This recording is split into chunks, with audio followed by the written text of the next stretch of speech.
இனி எங்களுடைய அவதானத்தை உள்நாட்டு செய்திகளுக்கு செலுத்தலாம். குறிப்பாக உங்களுக்கு தெரியும், கடந்த நாட்களில் அதிகளவான மழை பெய்தது. இதனால் பல பகுதிகள் பாதிக்கப்பட்டிருந்தது.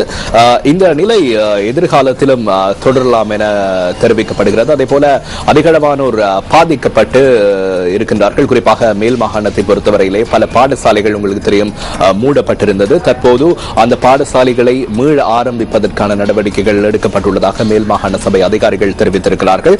குறிப்பாக வெள்ள நீர் காரணமாக மேல் மாகாணத்தில் 136 பாடசாலைகள் பாதிக்கப்பட்டுள்ளதாக மேல் மாகாண சபையின் பதில் முதலமைச்சர் உபாலி கொடிக்கார குறிப்பிட்டார். இதன் காரணமாக களுத்துறை மாவட்டத்தில் 126 பாடசாலைகளும், கொழும்பு மாவட்டத்தில் 6 பாடசாலைகளும், கம்பா மாவட்டத்தில் 4 பாடசாலைகளும் மூடப்பட்டமை குறிப்பிடத்தக்கது. தொடர்ச்சியாக பெய்த மழை காரணமாக ஏற்பட்ட மண் சரிவினால் பல வீதிகள் போக்குவரத்திற்கு தடைப்பட்டதுடன் மண் சரிவினால் பாதிப்படைந்த வீதிகளை சீரமைக்கும் நடவடிக்கைகள் ஆரம்பிக்கப்பட்டுள்ளதாகவும் பெருந்தெருக்கள் அமைச்சர் நிர்மல கொத்தலாவல தெரிவித்தார்.